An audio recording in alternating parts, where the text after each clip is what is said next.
Ayyaanniif araarri Waaqaa hunduma keessaniif iddoo isin jirtanitti isiniif haa baay'atu.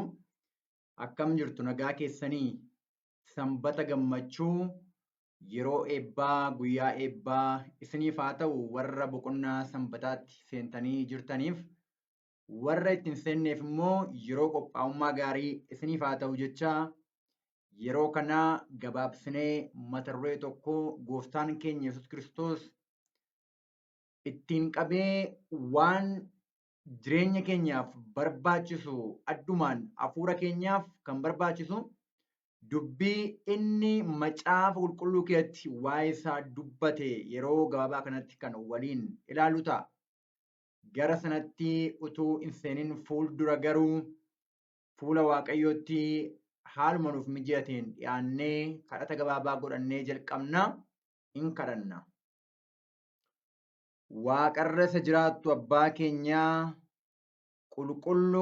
qulqulluu isa taate gaarii goonee si galateeffanna yeroo kana ijoolleen kee jaalala karaa gooftaa Yesuus Kiristoos ilma kee nu jaallatteef ati waaqa jaalalaa waan taateefi biyya lafaa qorumsii fi rakkinni wal'aansoon keessatti heddummate keessatti ati nu hin dhiifne. Ilma kee nuuf laattee karaa ilma kee Yesuus Kiristoosiin hafuura keessa qulqulluu nuuf laattee karaa hafuura kee nu jabeessaa karaa ergamoota kee eegumsa barbaachisu nuuf goote jiraannee lubbuudhaan yeroo kana akka geenyu goote waaqaaf lafa irratti maqaa tokkicha ilma kee Yesuus Kiristoosiin bara baraan galanneef ulfinni guddaan siif haa ta'u. Yeroo kana immoo fuula kee irratti dhiyaanneera qulqulluu koo. Nuyi wallaalotadha, dadhaboota, cubbamoota warra homaattuu gatii hin qabnedha. Dubbii kee amantiidhaan yoo fudhanne dubbii keetiin hin qulloofnaa, dubbii keetiin nu qulleessita. Qulqulluu koo adaraa cubbuu keenya isa kanaan duraa nuuf dhiisi nutti araaramii. Dubbii keessa qulqulluu kanaan yeroo kana ati nu qulleessi. Dubbii kee amanannee akka fudhannu, dubbii kee wajjin akka walii galluuf hafuura kee qulqulluu karaa addaa dubbii keessa nuuf ibsu. Akka nuyi dubbii kee wajjin walii galluufis hafuura keenya isa geggeessu, hafuura keenya isa to'atu waaqarraa ati nuuf ergi. Hafuurri keenyas hafuura kee wajjin akka walii galuuf nu gargaari. Yeroo keenyaaf irratti ulfaadhu nu geggeessi. Maqaa gooftaa Yesuus ilma keef jedhii abbaa. Ameen. Tole Waaqayyoon guddaa gaarii goonee galateeffachaa. Yeroo kana mata dureen waliin ilaalu gabaabsinee bishaan jiraataa kan jedhudha. Bishaan jiraataa. Gooftaan keenya Yesuus Kiristoos Wangeela Yohaannis boqonnaa 4 yeroo ilaallu bal'inaan achi keessattidha kan inni argamu. Wangeela Yohaannis boqonnaa 4 keessatti waliin dubbii gooftaa keenya Yesuus Kiristoosii fi dubartii Samaariyaa tokko agarra. Wangeela Yohaannis boqonnaa 4 lakkoofsa tokkorraa kan yommuu ilaallu maal jedha? Yesuus jira. Yohaannis irra kan caalu bartoota dabalachaa cuuphaas akka ture warri Fariisotaa dhaga'uu isaanii Yesuus hin bareeda. Jedheetu kana booddee lakkoofsa irratti kana booddee inni kutaa biyya Yihuudaa dhiisee Galiilaa dhaqe. Lakkoofsa 4 irratti yeroo achi dhaqu immoo Samaariyaa keessa darbuun isarra ture. 5 irratti kutaa biyya Samaariyaa keessaa gara mandara Siikaar jedhamu tokkoo dhufe.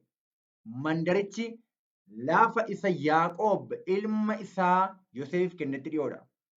Bishaan boollaa Yaaqoob achi ture.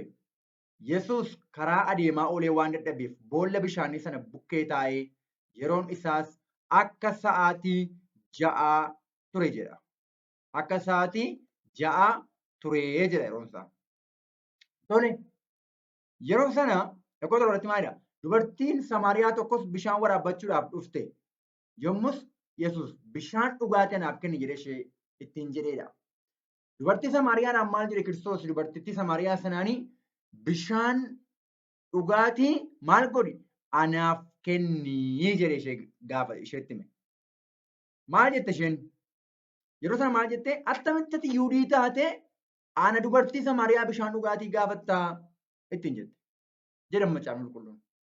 Sababni isaa Yihuudoonni warra Samaariyaa wajjin maal godhan waan ta'eef qodaa tokkotti hin sooratanii. qodaa tokkotti hin dhugani. Qodaa tokkotti maal hin godhanne hin nyaatani waan ta'eef.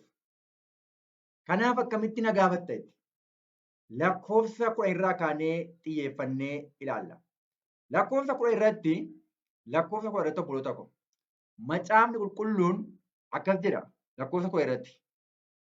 Waa'ee dubbii kanaa. Dubbiin kun dubbii murteessaadha. Dubbii baay'ee murteessaadha. Itti yaadnee ilaaluu danda'uu qabna. Gaafa xiyyeeffannaadhaan ilaallu, dubbii kana gaafa xiyyeeffannaadhaan ilaallu, jireenya keenyaa wajjin wal qabata waan ta'eef.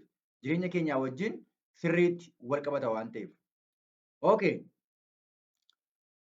Lakkoofsa 10 irratti maal jedhaa? Lakkoofsa 10 irratti Yesuus immoo deebiseefii jedha. Yesuus immoo deebiseefii akkas jedhe. Kennaa Waaqayyoo utuu beektee jedheen.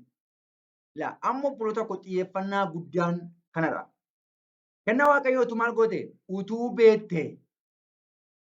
Waaqayyo Abbaan tokkicha ilma isaa Yesuus Kiristoos maal godhe? Biyya lafaa kanaatiif erge. Kennaa caalu inni guddaan kennaa Waaqayyo Abbaan nuuf kennedha. Innis ilma isaa Yesuus Kiristoosidha. Waaqayyo Abbaan ilma isaa Yesuus Kiristoosin erge. Kennaan guddaan isadha. Kennaa Waaqayyoo utuu beektee jedhe. Utuu beektee. Inni bishaan dhugaatii anaaf kenni siin jedhe kunis eenyu akka inni ta'e utuu hubattee silaasitu isa kadhata. Inni immoo bishaan yeroo hundumaa jiraatu maal godha? Siif in kenna ture jedhaan. Obboloota koo dubbiin kun dubbii baay'ee murteessaadha. Xiyyeeffannaadhaan ilaallu. Maal jedha akkuma dubbisne? Kennaa Waaqayyoo utuu beektee. Akka jechuun Kiristoos ilma Waaqayyoo ta'uu isaa utuu beektee jechuudha akka jechuun. Waan kan biraa miti. Kennaan Waaqayyoo eenyudha? Ilma Waaqayyoodha. Inni guddaan. Ilma Waaqayyoo utuu beektee jedhe. Itti fufee keedha. Inni bishaan dhugaatii anaaf kenni siin jedhe kunis eenyu akka inni ta'e utuu hubatte. Eenyummaa isa bishaan si gaafataa jiru kanaa utuu hubatte. Silaa maalidha? Silaasitu isa kadhata. Osoo ilma Waaqayyoo beektee siitu isa kadhata malee inni sin kadhatu. Yeroo isa kadhattu inni immoo bishaan yeroo hundumaa jiraatu siif in kenna ture. Dubbii murteessaadha kun. Meettaa yaadda. Harallee obboloota ko. Kiristoos utuu ana beektee jedha. Utuu ana beekteedha. Kiristoosin beekuu jechuun akka inni ofiisaa ibsetti akka macaafa qulqulluu keessa jirutti isa beekuudha malee callifnee yaada mataa keenyaatiin yookiin immoo waan macaafa qulqulluu wajjin waliin galle barsiisa isaa akka hin taane fudhannee akkanatti isa beekna jennee isa dubbannu miti. Eenyu akka inni ta'e beekuu qabna. Inni ilma Waaqayyoo akka ta'e beekuu qabna. Sababni isaa Kiristoos ilma Waaqayyoo akka ta'e macaafni qulqulluun ifa godhe dubbata waan ta'eef. Kora tokko irratti akkeedha. Dubartittiin kanarratti yaa gooftaa atoo waan ittiin budduqsitu hin qabdu boolli bishaanichaa immoo gadi fagoodha. Bishaan yeroo hundumaa jiraatu sana eessaa fiddaree jetteedha. Isheen hin beektu. Maaliif akka inni dubbataa jiru hin beektu. Nullee ammoo obboloota koo maaliif jedhe Wangeelii Yohaannis boqonnaa 4 keessatti waliin dubbiin dubartii Samaariyaadhaa fi gooftaa keenya Yesuus Kiristoos gidduutti godhame kun maal ibsuudhaafidha? Kiristoos xiyyeeffannaan isaa dhuguun bishaan arra dhugamee takka turre dheebonnu bishaanuma lafaa dhugaa jirru kana xiyyeeffannaan isaa sana miti. Adda baafnee hubachuu qabna. Yeroo kana obboloota koo sa'aatii amma dubbisaa jiru kanatti, sa'aatii amma dhaggeeffachaa jiru kanatti xiyyeeffannaan keenya inni guddaan bishaanni jiraataan, bishaanni jireenyaa gooftaan keenya Yesuus Kiristoos nuuf kennuuf fedhu maalidha kan jedhu xiyyeeffannaan ilaallu. Maal dubartittiin jedha? Bishaan yeroo hundumaa jiraatu sana eessaa fiddaree jetteedha. Bishaan yeroo hundumaa jiraatu sana maal eessaa fiddaree? Eessaa fiddaree. Sababni isaa maaliif? Hubannaan ishee hubannaa bishaan isa ofii waraabbataa jirtu sanadha. Atoo waan ittiin budduqsitu hin qabdu boolli bishaanichaa immoo gadi fagoodha. Namoonni har'allee isa gara waaqaa dhiisanii yaada kan waaqaa dhiisanii akka yaada lafaatti yaaduudhaan eebba samii dhabu. Waaqayyo nu haa gargaaru. Dogoggora hubachuun fakkeenyaaf dubbiin kun waa'ee hafuura qulqulluu waan kan biraa miti gabaabumatti booda irratti nufa. Waa'ee hafuura qulqulluu hin beeknu yoo ta'e obboloota koo waa'ee hafuura qulqulluu hin beeknu yoo ta'e Akkuma dubartittii kanaa bishaan isa Kiristoos isheedhaaf kennuudhaaf itti hime sana hubannaa isaa waan hin qabneef lafa keessaa ba'a jettee akkuma yaadde sana namoonni illee Hafuura Qulqulluu hubannaa isaa isa dhugaa hin qaban yoo ta'e iddoo fudhatan hin beekan. Rakkoo guddaan kana waldaan kiristaanaa kan miidhamaa jirtu. Eeshi. Lakkoofsa 13 darbee dubbisa.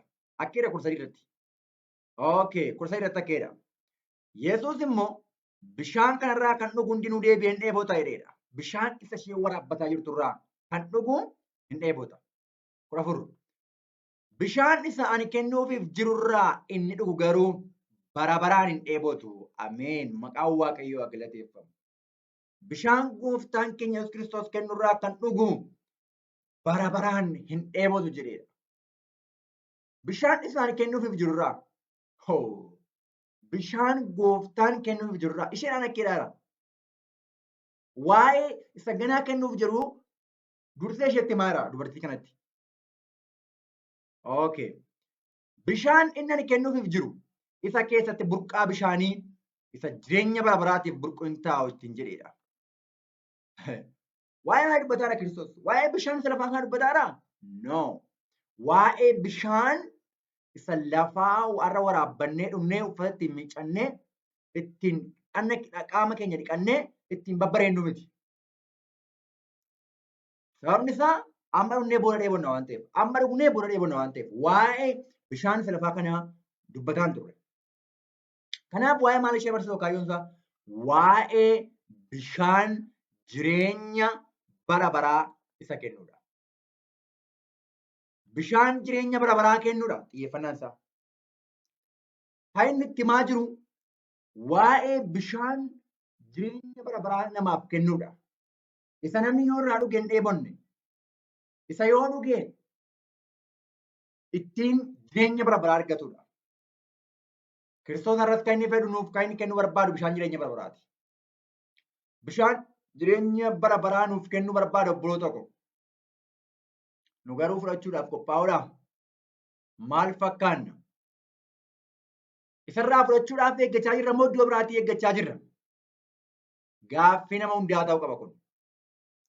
Bishaan yookiin bokkaan Kiristoos nuuf kennuu barbaadu hafuura ofii isaatiidha malee waan kan biraa miti. Nu garuu eessaa eeggachaa jirra? Kiristoos irraa eeggachaa jirra moo iddoo biraatii eeggachaa jirra? Namoonni baay'een bokkaa kee nuuf kenni, hafuura kee nuuf kenni jedhanii kadhatu. Karaa kan biraa immoo hafuurri qulqulluun waa kan biraadha jedhanii yookiin waaqaa kan biraadha. Lakka hafuura Kiristoos min jedhanii mormu. Waaqayyo nu haa gargaaru. Kara tokko mormaa, kara tokko kadhachuun wal duukaan deemu. Fudhachuuf illee dhiibbaa guddaa qaba. Kanaaf dubartiin Samaariyaa kun obboloota koo amma isheen hubannaa ishee inni jalqaba bishaan lafa keessaa isuma ishee waraabuu dhatte sana ta'ee ture. Kiristoos gara maalitti deebisaara? Gara bishaan jireenya bara baraatti akka deebi'u isheetti himaa jira. Kun dubbii murteessaadha. Kana booda yoo tuuftee dubbiftan maal jette? Bishaan kanatti jetti akkan dhugi lammata deebi'ee dhugi akkan lammata deebi'ee hin dheebonneef. Bishaan isa waraabaa jirtutti yoo dhugde lammata deebitee dheebotti. Akkan deebi'ee hin dheebonneef bishaan isa bara baraan jiraatu sanaaf kenni jette. Jennaan maal jedhani? Dhaqii abbaa manaa kee waami kottu. Dhaqii abbaa manaa kee waami kottu jennaan an abbaa manaa hin qabu jennaan. Isa abbaa manaa hin qabu jette bayeessa dubbatte abbaa manaa shan qabdattiin jette. Seenaa kanatti ufaa dubbifadhaa. Obboloo tokko achirrattidha kan isheen waa'ee masii barte. Sana booda deemtee maal jettee? Dhattee namoota naannoo sana jiranii. Dhattee namoota naannoo sana jiraniin anuu abbaa manaa hin qabu jettee erga dubbatti Yesuus immoo abbaa manaa hin qabdu. Isa jettee bayeessa dubbatti erga ittiin jedhee booda abbaa manaa shan akka isheen qabdu erga itti himeen booda akka raajii taate nan argatti yaa gooftaa ittiin jetteedha macaafa qulqulluun. Akka raajii taate nan argette. Kana booda isin waan hin beeknetti sagaddu nu garuu waan beeknutti saganna jedheedha. Dubbiin sun hojjeta guddaa of keessaa qaba. Amma sana hin deemu. Garuu obboloota ko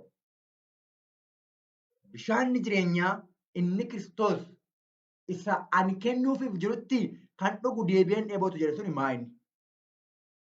Obboloota koo iddoo biraattis wangeela Yohaannis boqonnaa 7 lakkoofsa 37 kan yeroo dubbifnu seenaa kana fakkaatuun Kiristoos dubbii kanaan kan waliif dubbate.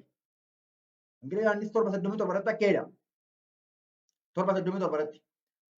Guyyaan dhuma ayyaanichaa guyyoota sana hundumaarra caalaa guddaa ture. Guyyaa sanatti Yesuus ka'ee dhaabbatee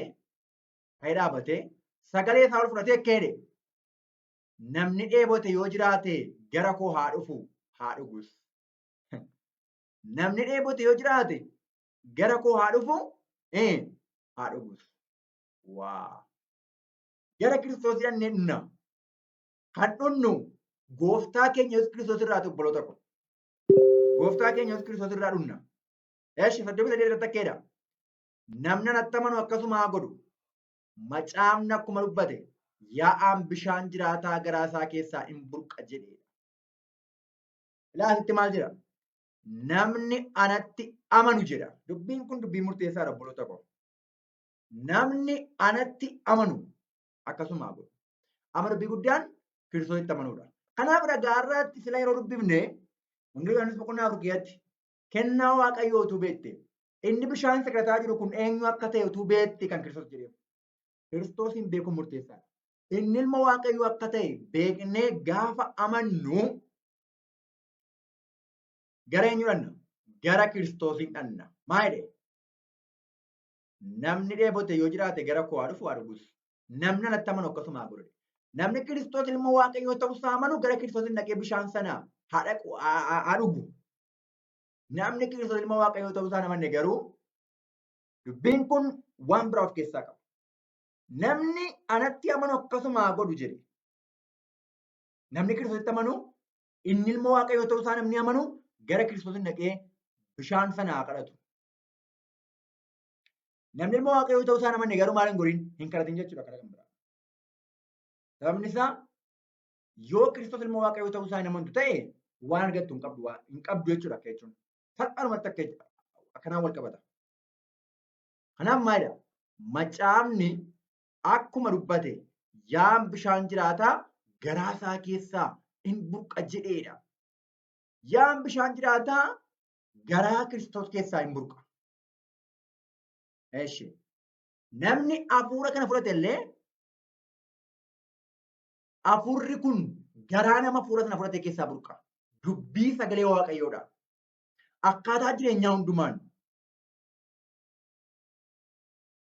karaa hundumaa geggeessaa hafuura Waaqaatiin hafuurri sun nama keessaa hin burqa jechaadha.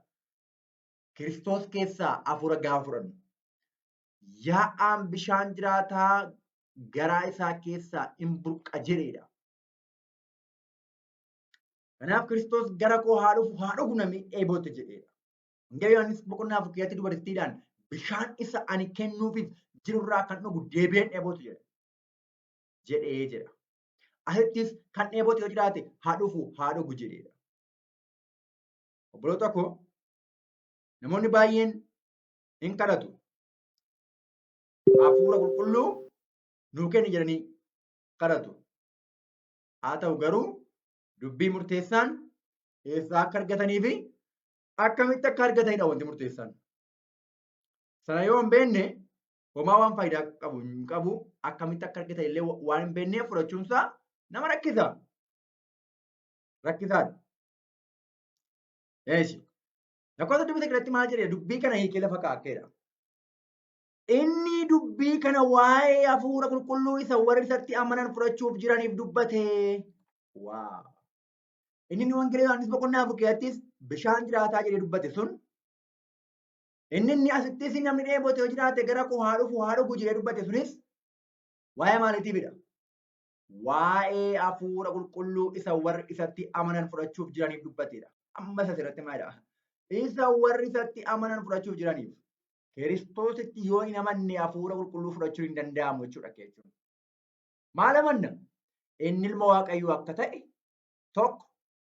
Inni lammataa immoo ilmi Waaqayyoo fayyisaa dhuunfaa keenyaa ta'ee akka nuuf dhufe Kanaafuu fayyisaa dhuunfaa keenyaa goonee yoo fudhanne qofa. Kanaan ala qaama kan biraatu waaqa ilmaati kan jedhamu kan biraatu aarsaa naa ta'e kan jedhu yoo ta'e hafuura qulqulluu fudhachuu hin dandeenyu. Waaqa ilmaa kan jiru hin jiru. Yoo jiraates inni Kiristoos kan biraadha. Gooftaa dhugaa waan hin taaneef hafuura sobaa qaama kan biraadhaa fudhachuu ta'a. Kiristoos ilma waaqayyoo ta'uusaa yoo amanne garuu ilmi waaqayyoo ilma waaqa dhugaadha.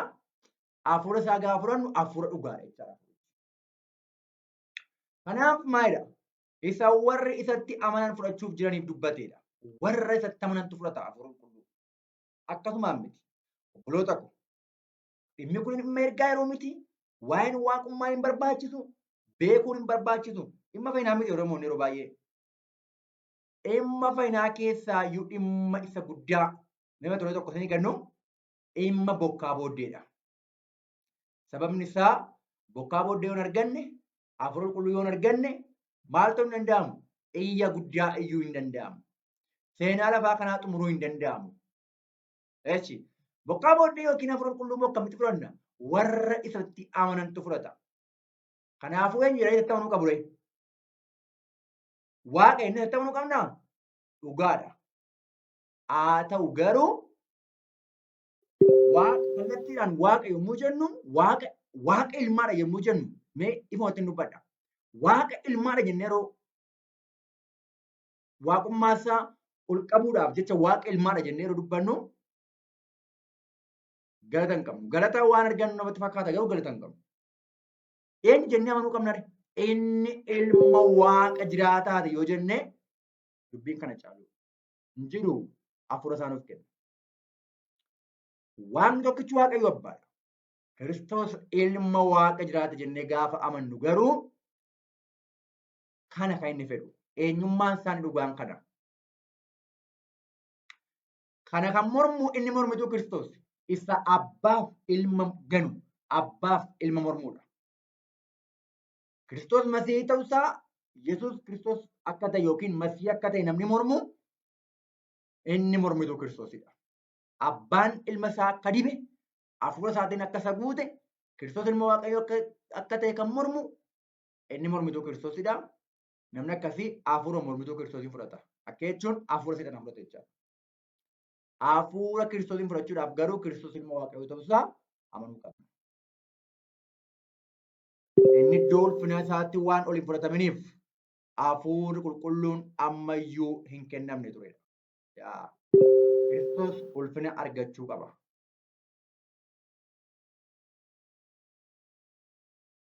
Hafuurri qulqulluun kennamuudhaaf Kiristoos ulfina argachuu qaba. Ulfina isa kam? Ulfina isa utuu biyyi lafaa hin uumamin abbaa isaa biratti qaba ture sana qabaachuu qaba. Yoom ta'e gaafa du'ee du'aa ka'e, gaafa samiitti ol ba'e,